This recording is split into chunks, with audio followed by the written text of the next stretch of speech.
하나님의 말씀 봉독하겠습니다. 오늘 하나님의 말씀은 요한계시록 17장 1절에서 18장 4절까지 말씀입니다. 그래서 말씀이 깁니다. 그래서 17장 1절에서 7절까지 말씀을 봉독하고 18장 1절에서 4절까지 말씀을 봉독하겠습니다. 우리 같이 합독합니다. 17장 1절에서 7절까지 말씀입니다. 또 일곱 대접을 가진 일곱 천사 중 하나가 와서 내게 말하여 이르되 이리로 오라. 많은 물 위에 앉은 큰 음녀가 받을 심판을 내게 보이리라. 땅의 임금들도 그와 더불어 음행하였고 땅에 사는 자들도 그 음행의 포도주에 취하였다 하고 그 성령으로 나를 데리고 광야로 가리라. 내가 보니 여자가 붉은 빛 짐승을 탔는데 그 짐승의 몸에 하나님을 모독하는 이름들이 가득하고 일곱 머리와 열 뿔이 있으며 그 여자는 자주빛과 붉은 빗옷을 입고 금과 보석과 진주로 꾸미고 손에 금잔을 가졌는데 가증한 물건과 그의 음행에 더러운 것들이 가득하더라. 그의 이마에 이름이 기록되었으니 비밀이라 큰 바벨론이라 땅의 음녀들과 가증한 것들의 음이라 하였더라. 또 내가 보매 이 여자가 성도들의 피와 예수의 증인들의 피에 취한지라. 그가 내가 그 여자를 보고 놀랍게 여기고 크게 놀랍게 여기니 천사가 이르되 왜 놀랍게 여기느냐. 내가 여자와 그가 탄 일곱 머리와 열 뿔 가진 짐승의 비밀을 내게 이르리라. 아멘. 자, 8장 1절에서 4절까지 말씀 같이 봉독합니다. 이 일 후에 다른 천사가 하늘에서 내려오는 것을 보니 큰 권세를 가졌는데 그의 영광으로 땅이 환하여지더라. 힘찬 음성으로 외쳐 이르되 무너졌도다 무너졌도다. 큰 성 바벨론이여 귀신의 처소와 각종 더러운 영이 모이는 곳과 각종 더럽고 가증한 새들이 모이는 곳이 되었도다. 그 음행의 진노의 포도주로 말미암아 만국이 무너졌으며 또 왕의 왕들이 그와 더불어 음행하였으며 땅의 상인들도 그 사치의 세력으로 취부하였도다 하더라. 또 내가 들으니 하늘로부터 다른 음성이 나서 이르되 내 백성아 거기서 나와 그의 죄에 참여하지 말고 그가 받을 재앙들을 받지 말라. 아멘. 자, 오늘 하나님께서 우리에게는 계시록 17장 1절에서 18장 4절까지의 말씀을 오늘 우리에게 허락해 주셨습니다. 오늘 같이 은혜 받고자 하는 말씀은 음녀와 짐승의 비밀이라는 제목으로 은혜를 나누고자 합니다. 여러분, 이 계시록 17장과 18장의 말씀은요, 그리스도의 재림 직전에 사파적인 계시입니다. 있을 사파적인 계시로서 큰 음녀와 짐승에 관한 중요한 내용들을 다루고 있는 모습을 우리에게 보여주고 있습니다. 그래서 이 장들은 성경에서 상징적인 언어를 사용해서 하나님의 심판과 인류의 타락을 설명하고 있습니다. 그래서 음녀와 짐승은 반드시 멸망한다라는 사실을 우리에게 보여주고 있는 것입니다. 먼저 17장의 말씀을 보면은 큰 음녀로 상징되는 바벨론입니다. 이 큰 음녀는 바벨론이에요. 그래서 이 바벨론의 영적, 그 다음에 도덕적, 정신적인 타락에 대하여 다루고 있는 모습을 우리에게 보여주고 있습니다. 이 음녀는 여기서 해석하기를 정리해 주기를 많은 물리에 앉아 있다라고 말씀하고 있어요. 많은 물리에 앉아 있고 또 땅의 임금들과 땅에 사는 자들이 그와 함께 음행하였다라고 기록하고 있는 것을 볼 수가 있습니다. 자, 그런데 이 음녀는 붉은빛 짐승을 타고 있어요. 이 붉은빛 짐승을 타고 있고 몸에 하나님을 모독하는 이름들이 가득했다고 했습니다. 그리고 가증한 물건과 음행의 더러운 것들로 꾸며져 있다라고 바로 이 음녀의 모습을 자세하게 설명하고 있습니다. 자, 그 다음에 18장으로 들어가면은 이 큰 음녀인 바벨론의 정치적인 멸망을 예고하고 있는 모습을 볼 수가 있습니다. 자, 이 장에서는 그녀가 어떻게 열국을 음란으로 부패시킬 것인지, 그리고 어떻게 멸망할 것인지를 상세하게 기록하고 있는 모습을 보여주고 있습니다. 자, 그렇다면 먼저 우리가 17장 1절 말씀을 같이 읽어볼까요? 17장 1절 말씀입니다. 또 일곱 대접을 가진 천사 중 하나가 와서 내게 말하여 이르되 이리로 오라. 많은 물리에 앉은 큰 음녀가 받을 심판을 내게 보이리라. 자, 여기서 계시의 해설자인 천사가 설명하는 내용이죠. 꼭 관람해야 될 포인트로 데려가서 보여주는 것입니다. 자, 그것은 뭘까요? 많은 물리에 앉아있는 큰 음녀가 받을 심판에 대해서 이 천사는 자세하게 설명하고 있는 것입니다. 자, 17장 7절로 가볼까요? 7절 말씀을 같이 읽어봅니다. 천사가 이르되 왜 놀랍게 여기느냐? 내가 여자와 그가 탄 7머리와 10뿔 가진 짐승의 비밀을 내게 이르리라. 자, 이 천사가 요한에게 설명을 합니다. 왜 놀랍게 여기고 있느냐?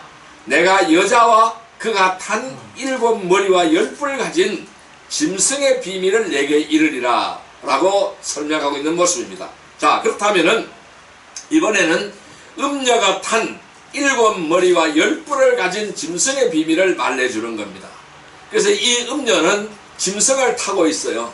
그 짐승을 타고 있는데 그 짐승의 머리가 10뿔을 가졌고, 자, 이것을 설명하고 있는 것입니다. 내게 보이리라, 내게 이르리라, 보여주기도 하고 설명도 해준다라는 말씀이죠. 자, 물리에 앉은 큰 음녀와 그 음녀가 탄 짐승을 보여주고 그들의 정체를 폭로해 주는 겁니다. 이들이 정체가 바로 뭐냐? 정체가 무엇이냐? 또 정체만 말씀하고 있는 것이 아니라 그들의 결말, 이 짐승 음녀와 짐승의 결말이 어떻게 되는지를 설명하고 있다라는 것입니다. 자, 그렇다면은 이 요한계시록은요, 이처럼 현재 일어나고 있고 앞으로 일어날 일들을 환상으로 보여주는 거예요. 그리고 그 의미를 자세하게 설명해 주고 있습니다. 그래서 성도들로 하여금 오늘을 어떻게 살아가야 하는지를 권면하는 내용이 바로 요한계시록의 내용이다, 이렇게 설명할 수가 있습니다. 그래서 이 요한계시록은 악의 세력들에 대한 하나님의 심판을 7인의 재앙 또는 7나팔의 재앙, 7대접의 재앙으로 선포하였습니다. 자, 그렇다면은 그 전장인 16장, 우리가 지난 주간에 살펴봤던 16장에서 7대접이 쏟아진 곳이 어디에다가 쏟아졌다고 했습니까?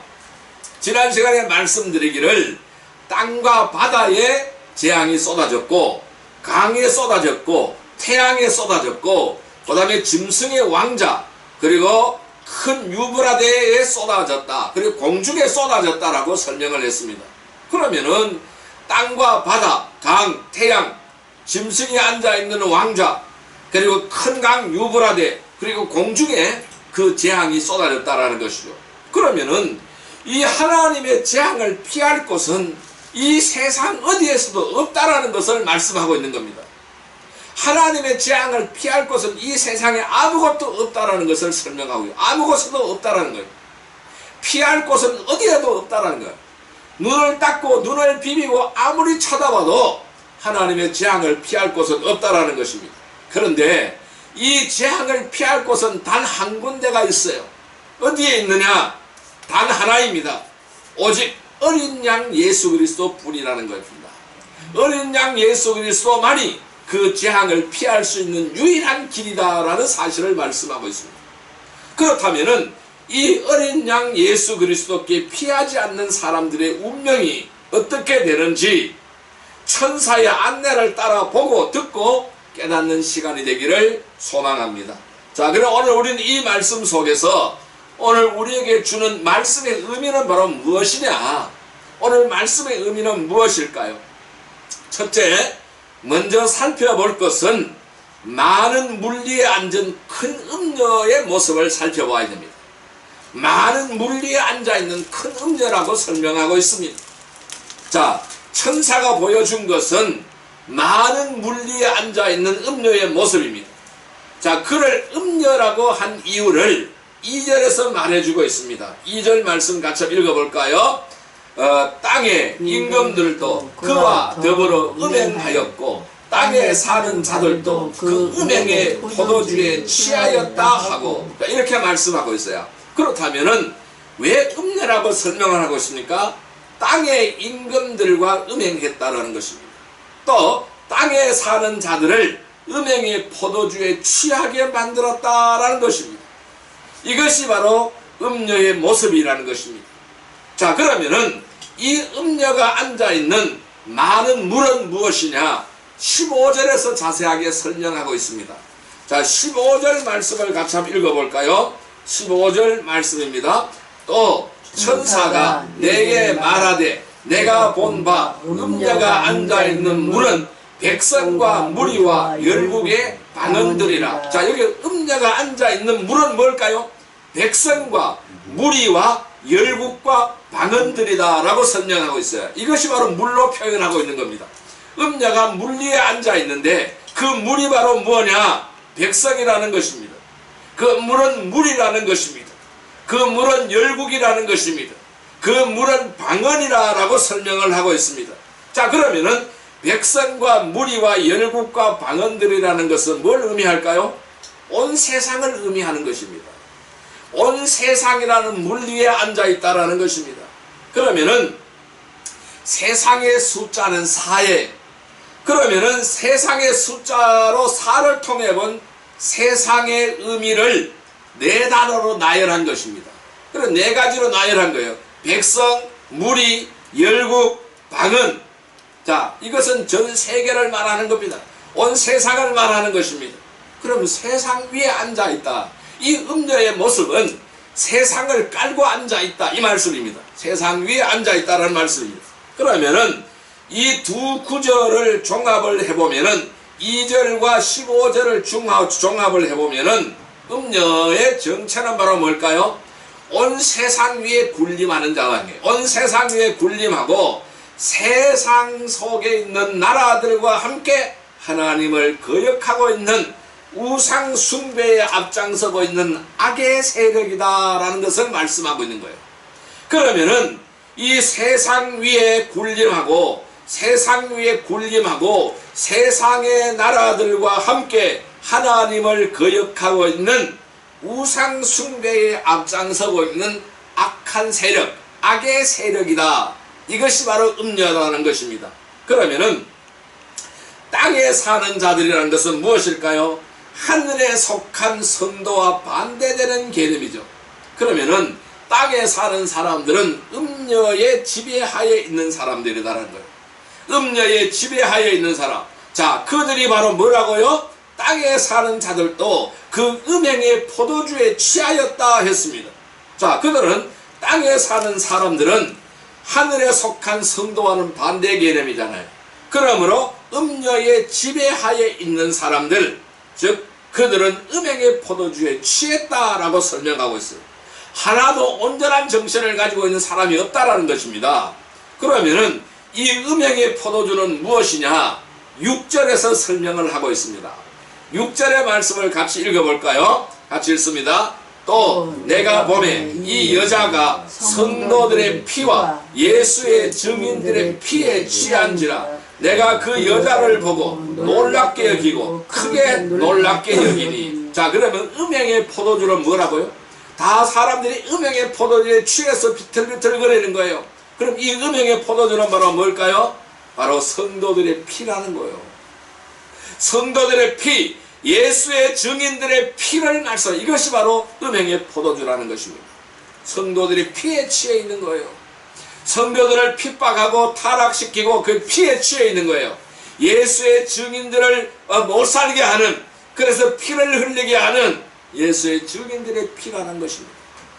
자, 음녀도 그렇지만은 그에게 속한 땅에 살아가는 사람들도 성도들을 핍박하여 피 흘리게 하는 것을 즐겼다라는 것입니다. 성도들이 피를 흘리는 것을 즐겁게 여겼다라는 것입니다. 그래서 이들은 하나님을 대적하는 일에 도취가 되어 있었다. 하나님을 대적하는 일에 도취가 되어 있었다는 말씀입니다. 자, 이제 해설을 하는 천사가 요한을 다른 장소로 인도해 가고 있습니다. 3절입니다. 3절 말씀을 같이 읽어봅니다. 곧 성령으로 나를 데리고 광야로 가니라. 내가 보니 여자가 붉은 빛 짐승을 탔는데 그 짐승의 몸에 하나님을 모독하는 이름들이 가득하고 7 머리와 10뿔이 있으며. 자, 이제 이 성령으로 데리고 간 장소는 어디로 데려갔습니까? 광야로 데려갔어요. 천사가 이제 요한을 광야로 데려갔습니다. 광야는 어떤 자리입니까? 광야는 황량한 곳이죠. 사탄의 활동하는 장소가 바로 광야인 것입니다. 그리고 하나님께서 교회를 보호하는 장소가 바로 광야인 것입니다. 그러니까 광야에 가서 보니 이 여자가 또 거기 있는 거예요. 이 음녀가 또 거기 있는 거예요. 그런데 이 물리에 앉아있던 음녀가 광야로 옮겨와서 있는 거예요. 그 여자가 타고 있는데 무엇을 타고 있어요? 짐승을 타고 있어요. 그런데 짐승을 타고 있는데 그 짐승의 모습을 보니까 하나님을 모독하는 이름으로 가득한 붉은빛 짐승이었다라는 것입니다. 자, 4절 말씀 같이 한번 읽어볼까요? 4절 말씀입니다. 그 여자는 자줏빛과 붉은빛 옷을 입고 금과 보석과 진주로 꾸미고 금잔을 가졌는데 가증한 물건과 그의 음행에 더러운 것들이 가득하더라. 자, 음녀는 옷을 입었어요. 어떤 옷을 입었느냐 하면은 자줏빛과 붉은빛 옷을 입었어요. 그리고 그 옷에다가 몸에다가 치장을 했어요. 금과 보석과 진주로 꾸미고 금잔을 가졌어요. 금잔을 가졌다고 설명하고 있습니다. 이 말씀은 무슨 말씀이겠습니까? 호화스럽고 사치스러운 것으로 꾸몄다라는 것입니다. 그래서 호화스럽고 사치스럽게 꾸며서 사람들로 하여금 나도 저렇게 되고 싶다라는 부러움으로 추정하게 만드는 것입니다. 외국 사람들이 우리나라 와서 보면 이상하다 그래요. 왜 이상하느냐? 전부 다 헤어스타일도 똑같고 바로 옷을 입고 있는 옷 모습도 똑같다라는 거예요. 왜 그러냐? 다 유행을 따라간다라는 것이죠. 똑같은 거예요. 자, 이 음녀가 호화스럽고 사치스러운 것으로 꾸미고 있는데 왜 그렇게 꾸미고 있느냐? 사람들로 하여금 나도 저렇게 되고 싶다라는 부러움으로 그를 따르고 추종하게 만드는 것이라는 것입니다. 그러나 그 실상은 어떻습니까? 자줏빛은 왕족의 옷입니다. 이 자줏빛은 왕족의 옷 같지만은 피에 물든 붉은빛 옷을 입고 있다라는 것입니다. 화려한 금잔에 마시는 것은 무엇일까요? 화려한 금잔에 마시는 것은 온갖 가증하고 더러운 것을 마시고 있는 것입니다. 화려해 보이고 좋아 보이는 겉모습은 온갖 추악하고 잔인한 짓의 결과라는 것을 말씀하고 있는 것입니다. 드디어 음녀의 이름을 폭로하고 있어요. 지금까지는 음녀의 모습을 소개했는데 이제 음녀의 이름을 폭로하고 있습니다. 5절 말씀입니다. 같이 읽을까요? 그의 이마에 이름이 기록되었으니 비밀이라 큰 바벨론이라 땅의 음녀들과 가증한 것들의 음이라 하였더라. 자, 음녀의 정체, 음녀의 이름을 폭로하고 있습니다. 자, 음녀의 비밀스러운 이름은 바로 뭐냐? 큰 바벨론이라고 설명하고 있어요. 이 음녀의 비밀스러운 이름은 바로 큰 바벨론, 그러니까 온 세상 악의 우두머리라는 것입니다. 모든 음행의 세력을 양산하고 보호하는 역할을 하는 음행의 우두머리, 큰 바벨론이다 라고 설명하고 있습니다. 자, 그러면은 이 요한 사도 당시에 바벨론은 나라가 있었습니까? 없었습니까? 바벨론 나라는 세상에 없는 것이죠. 이미 멸망한 제국이었습니다. 그런데 왜 큰 성 바벨론이라고 말씀하고 있을까요? 유대의 문헌이나 초대교회 당시에 로마 제국을 바벨론으로 표현했다라는 것입니다. 로마 제국을 바벨론으로 표현했습니다. 자, 베드로전서 5장 13절 말씀으로 가볼까요? 베드로전서 5장 13절의 말씀입니다. 신약성경 383페이지 베드로전서 5장 13절의 말씀입니다. 베드로전서 5장 13절의 말씀. 베드로전서 5장 13절의 말씀 383페이지입니다. 베드로전서 5장 13절의 말씀, 같이 읽겠습니다. 택하심을 함께 받은 바벨론에 있는 교회가 너희에게 무난하고 내 아들 마가도 그러하느라. 자, 택하심을 받은 바벨론의 교회에 있는 교회가 너희에게 무난하다, 이렇게 설명하고 있습니다. 자, 베드로전서는 로마 교회에 있던 베드로가 나그네 된 성도들에게 보낸 편지가 바로 베드로전서의 내용입니다. 자, 이곳에서도 로마 교회를 뭐라고 소개하고 있어요?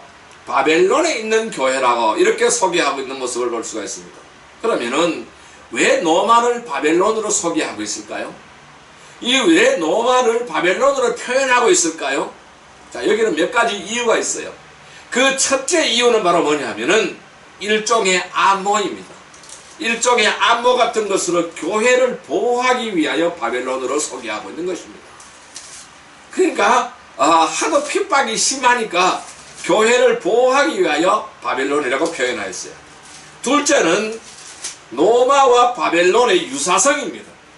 똑같은 거예요. 바벨론 제국이나 로마 제국이나 똑같은 거예요. 유사하기 때문에 그렇게 표현하고 있는 거예요.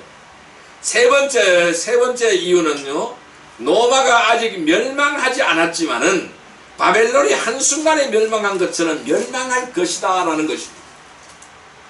바벨론이, 그 강력한 악의 세력 바벨론이 한순간에 멸망한 것처럼 강력한 악의 세력인 로마가 한순간에 멸망하게 될 것이다 라는 것입니다.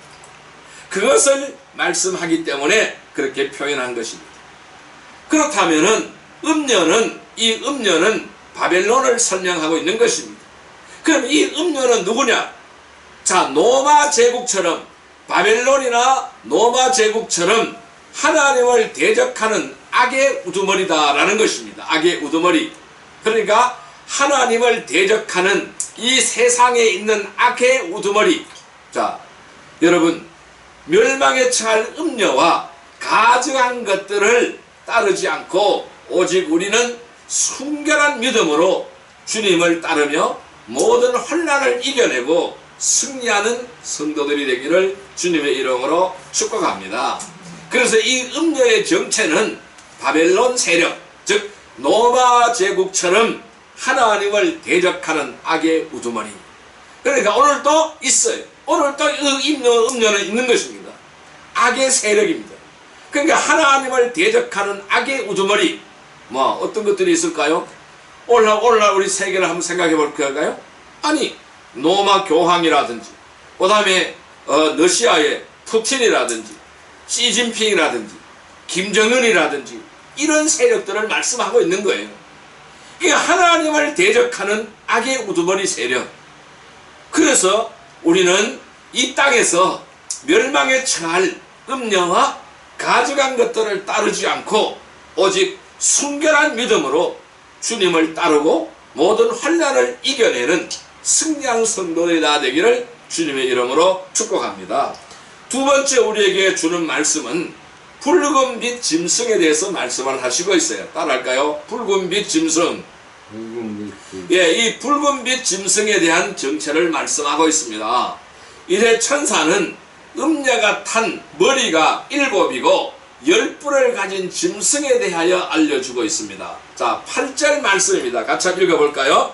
내가 본 짐승은 전에 있었다가 지금은 없으나 장차 무저갱으로부터 올라와 멸망으로 들어갈 자니 땅에 있는 자들로서 창세 이후로 그 이름이 생명책에 기록되지 못한 자들이 이전에 있었다가 지금은 없으나 장차 나올 짐승을 보고 놀랍게 여기리라. 자, 그럼 이 짐승은 무엇을 말씀하고 있을까요? 이 짐승은 과거에는 활동을 했지만은 지금은 무저갱에 갇혀 있어서 활동하지 않지만 언젠가는 무저갱에서 다시 나와 활동할 것이고 결국은 멸망할 자이라는 것을 말씀하고 있습니다. 자, 그러면은 생명책에 기록되지 못한 자들은 죽은 줄 알았으나 다시 나타난 짐승을 보고 놀랍게 여기고 따른다라고 설명을 하고 있습니다. 그러나 생명책에 기록된 자들은 따르지 않습니다. 생명책에 기록되지 못한 자들은 이 짐승이 죽은 줄 알았는데 다시 나타나서 다시 나타난 이 짐승을 보고 놀랍게 여기고 따르고 있다라는 것입니다. 자, 9절과 10절의 말씀을 같이 읽어봅니다. 9절과 10절의 말씀 같이 읽습니다.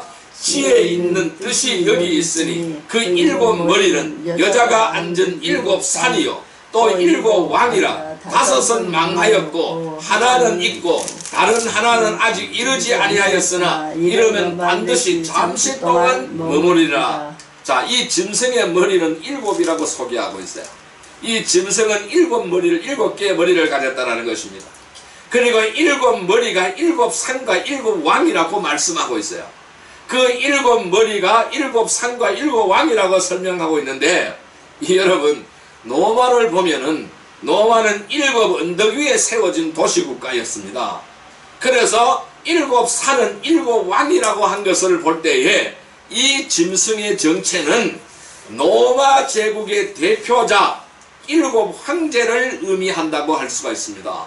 노마 제국의 대표자인 7 황제를 의미한다고 할 수 있습니다. 자, 7 왕 중에 5 왕은 이미 지나갔다라고 설명하고 있어요. 5 왕은 망하였다라고 설명하고 있습니다.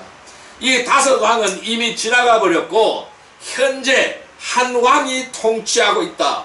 그러니까 앞으로 올 왕도 오래 지속되지 못하고 사라질 것이다 라는 것을 말씀하고 있습니다. 자, 11절 말씀으로 가보겠습니다. 같이 읽습니다. 전에 있었다가 지금 없어진 짐승은 8 왕이니 8째 왕이니 7 중에 속한 자라. 그가 멸망으로 들어가리라. 좀 말씀이 좀 이상하죠? 7 왕 다음에 일어나는 8째 왕은 7 중에 속한 자라고 설명하고 있어요. 이 말은 당시 노마에 행행했던 네로 황제의 환생설을 활용한 것입니다. 이 네로 황제는 아주 극악무도한 황제였습니다. 많은 사람을 죽게 만드는 황제였습니다. 살육을 한 황제였어요. 그래서 네로 황제가 다시 죽어서 다시 환생할 것이라는 이 환생설이 많이 퍼져 있었습니다. 그래서 네로가 다시 와서 노마를 정복할 것이라는 말이 있었습니다. 그러나 중요한 것은 아무리 그렇게 악독했던 네로 황제가 환생을 한다 해도 그도 멸망으로 들어간다는 것을 말씀하고 있는 것입니다.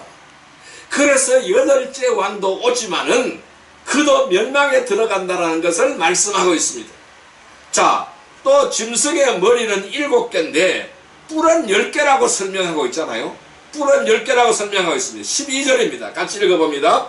내가 보던 10뿔은 10왕이니 아직 나라를 얻지 못하였으나 다만 짐승과 더불어 임금처럼 한동안 권세를 받으리라. 여러분, 여기서 10이라는 숫자, 10이라는 숫자는 꽉 찬 수잖아요.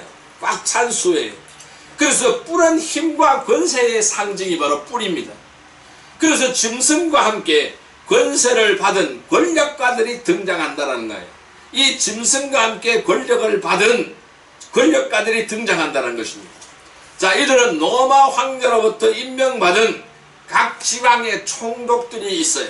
그리고 분봉관들이 있습니다. 자, 이들은 로마 황제로부터 신임을 받아야 되잖아요. 이 신임을 받기 위해서 황제 숭배의 종교의식을 주도했습니다. 그리고 그에 가담하지 않는 성도들을 핍박했던 자들이었습니다. 자, 예수님을 죽인 자도 누구예요? 빌라도 총독이잖아요. 그리고 분봉왕 헤롯 대왕이잖아.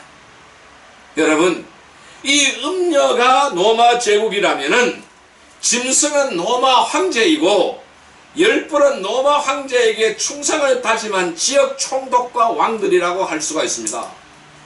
그러면 음녀가 바벨론 로마 제국이에요. 세상을 통치하고 세상을 다스리는, 쉽게 이야기해서 적그리스도라고 할 수가 있잖아요. 이 적그리스도, 자 그러면은 이 음녀가 적그리스도, 세상을 지배하고 세상을 통치하고 있는 로마 제국 바벨론. 자 그렇다면은 짐승은 누굴까요? 짐승은 로마의 황제, 바벨론의 황제. 자 그 다음에 열불은 로마 황제에게, 바벨론 황제에게 충성을 다짐하고 있는 지역 총들과 총독과 왕들이라고 할 수가 있다는 것입니다. 자 그렇다면 이들이 힘을 합쳐서 하려고 하는 것이 무엇일까요? 음녀와 짐승과 그 다음에 그 열불이 힘을 합쳐서 하려고 하는 일이 있습니다. 그 일이 바로 뭐냐? 14절에서 말씀하고 있어요. 14절 같이 읽어봅니다. 그들이 어린 양과 더불어 싸우려니와 이 어린 양은 만주의 주시오 만왕의 왕이시므로 그들을 이기실 터이요 또 그와 함께 있는 자들 곧 부르심을 받고 택하심을 받은 진실한 자들도 이기리로다. 자 그러면은 이들이 힘을 합쳐서 하려고 하는 것이 뭐냐면은 어린 양과 싸우려는, 이들의 목적은, 이들이 존재하는 목적은 어린 양과 싸우려고 한다는 것입니다. 어린 양 예수 그리스도의 나라가 세워지지 않게 하는 거예요. 이들의 목적은 하나님의 나라가 이 땅에 세워지지 않게 만드는 거예요. 그러니까 예수님의 나라가 세워지지 않게 만드는 거예요. 이것이 바로 이들이 해야 될 목적인 거예요. 이들의 목적은 어린 양과 싸우는 거예요. 자, 천사는 요한에게 음녀와 짐승의 정체를 드러내 주었어요.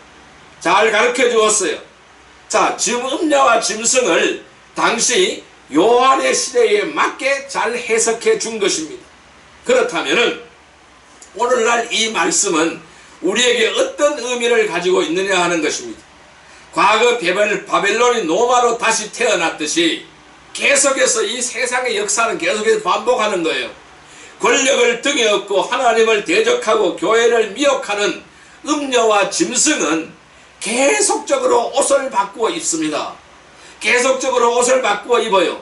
반복적으로 나타난다는 것입니다. 즉 사탄은 권력을 등에 업고 사람들을 음란과 사치와 쾌락과 성공에 취하게 만들어가는 거예요. 이런 것들을 향해 미친 듯이 사람들이 다름질하게 만들어가는 거예요. 자, 그래서 다름질해서 그들이 산 꼭대기에 올라가게 만드는 것입니다. 그러니까 취해서 비틀비틀거리게 만드는 거예요. 산 꼭대기에 올라가면 무엇이 있습니까? 아무것도 없잖아요. 그런데 길을 쓰고 올라가게 만드는 거예요. 왜? 그게 취하게 만드는 거예요. 그래서 잠언서 5장 3절 4절의 말씀을 보면은 대저 음녀의 입술은 꿀을 떨어뜨리며 그의 입은 기름보다 미끄러우나 나중은 쑥같이 쓰고 두 날 가진 칼같이 날카롭다라고 말씀하고 있는 거예요.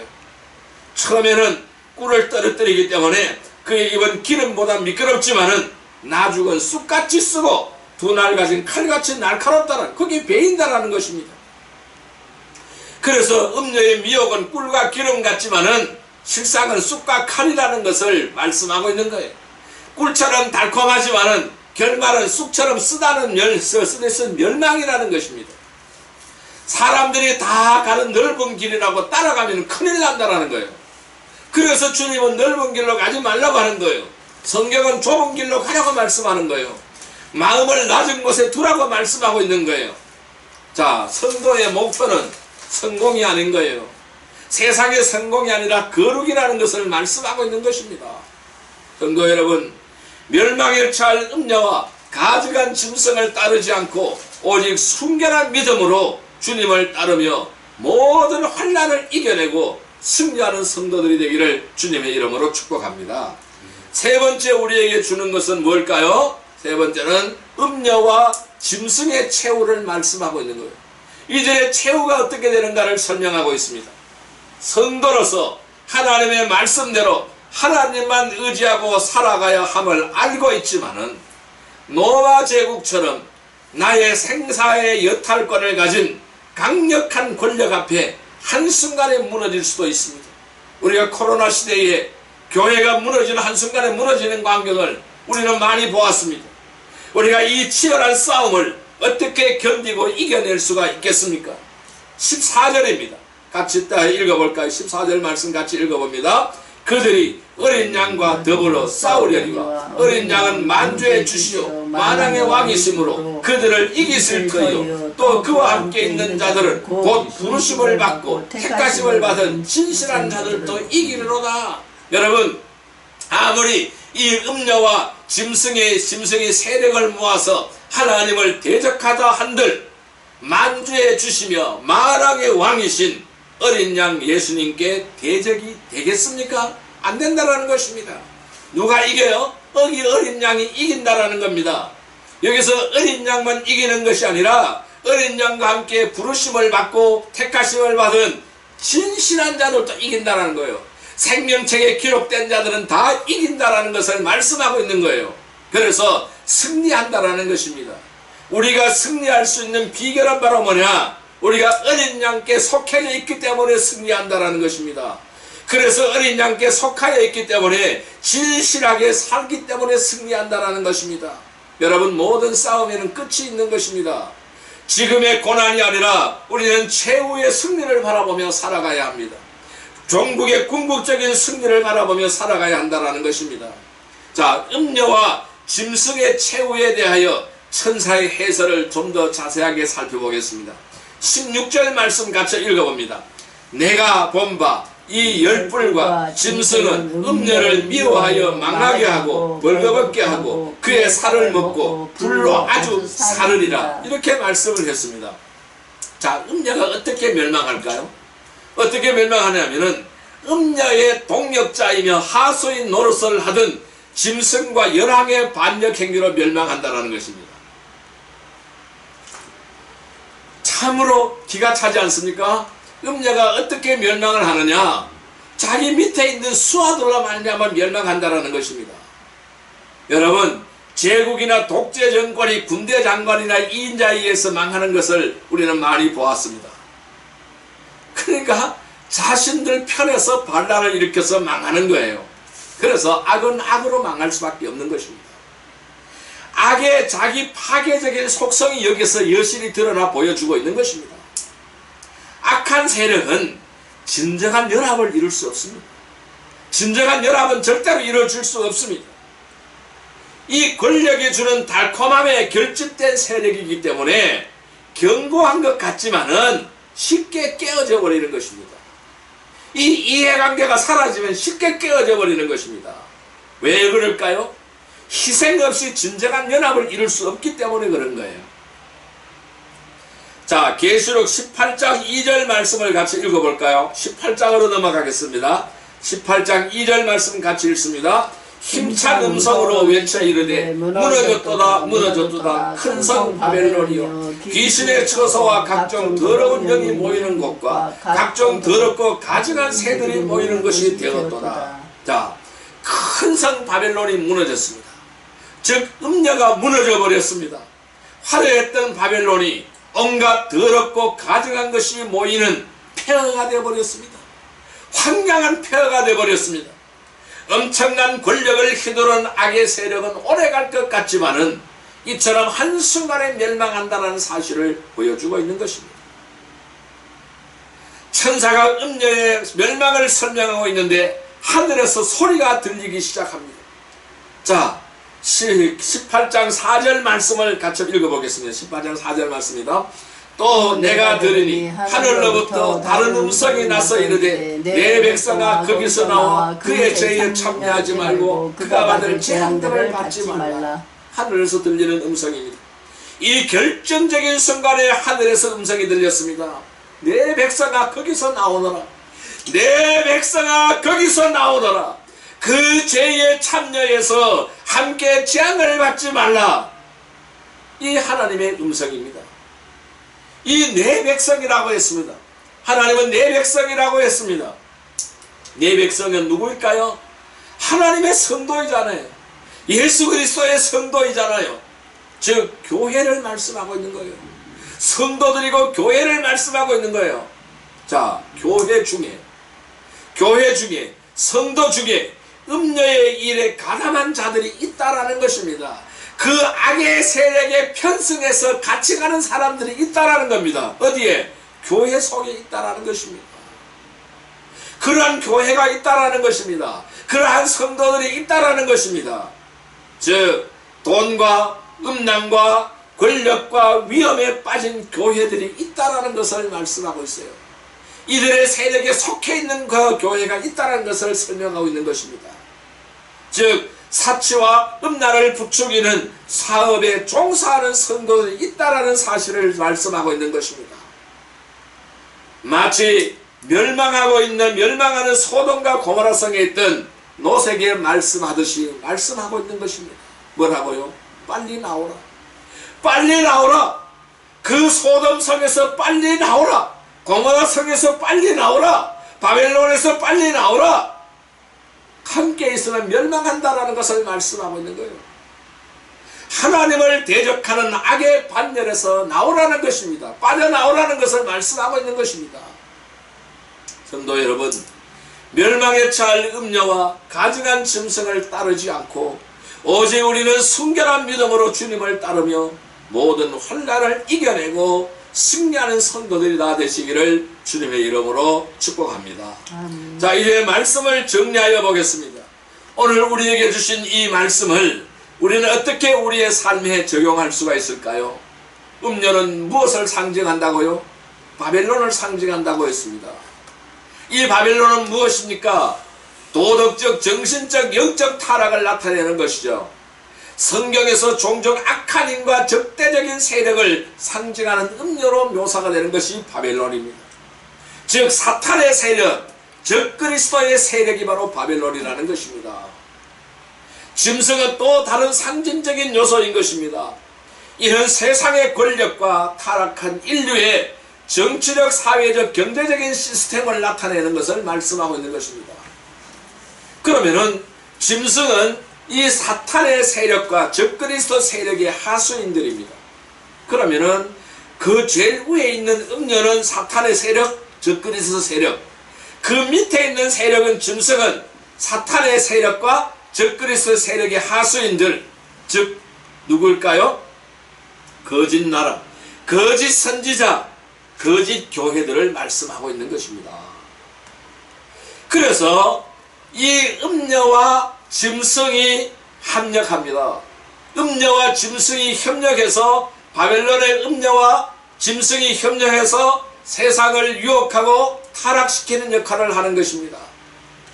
악이 주는 달콤함에 빠져 악의 세력에 가담하고 있지는 않습니까? 부와 쾌락과 권력을 추종하며 살아가고 있지는 않습니까? 하나님은 반드시 악을 심판하십니다. 악과 함께 멸망하지 말고 빨리 거기서 나오라고 오늘도 하나님은 우리에게 호소하고 있는 것입니다. 난공불락과 같은 세상에서 우리는 힘겹게 싸우고 있습니까? 계란으로 바위를 치는 것처럼 무모한 싸움에 지쳐가고 있습니까? 그러나 이 싸움의 결말을 보십시오. 어린 양 예수께서 이기셨습니다. 우리의 힘으로 이기는 것이 아닙니다. 예수님과 함께 진실하게 살아가는 자에게 하나님은 승리를 주시는 것입니다. 지금의 고난은 장차 올 영광과 비교할 수가 없는 것입니다. 그래서 왜 이 말씀을 주셨을까요? 이 요한이 살아가는 시대는 암울한 시대였습니다. 노마의 압자의 시대가 살아가는 암울한 시대였습니다. 핍박을 받고 많은 사람들이 사자밥이 되고 바로 짐승의 밥이 되는 찢겨 죽어가는 그러한 시대였습니다. 그래서 이 요한도 밤모섬에 갇혀 있습니다. 유배 생활을 하고 있는 것입니다. 그러나 반드시 승리한다라는 소망을 주고 있는 것입니다. 지금의 고난은 장차 올 영광과 비교할 수 없다라는 것을 말씀하고 있는 것입니다. 성도 여러분, 멸망에 처할 음녀와 가증한 짐승을 따르지 않고 오직 순결한 믿음으로 주님을 따르고 순종으로 모든 환난을 이겨내고 승리하는 성도들이 다 되시기를 주님의 이름으로 축복합니다. 기도드리겠습니다. 사랑과 은혜의 아버지 하나님 감사합니다. 오늘 우리가 살아가는 이 세상도 바로 요한이 살아갔던 그 세상과 다르지 않습니다. 멸망에 처할 음녀와 가증한 짐승들이 날뛰고 있습니다. 그들의 세력들이 온 세상을 지배하고 있습니다. 그러나 그들의 결말은 패배인 것을 우리는 압니다. 어린 양 예수께서 이겼습니다. 예수님과 함께 살아가는 우리들에게도 승리를 주시는 줄 믿습니다. 그러나 지금의 고난은 장차할 영광과 비교할 수 없음을 깨닫습니다. 이 순결한 믿음으로 주님을 따르기를 원합니다. 순종으로 모든 환난을 이겨내고 승리하는 성도들이 다 되게 하여 주옵소서. 예수님의 이름으로 감사하며 축복하며 기도드리옵나이다. 아멘.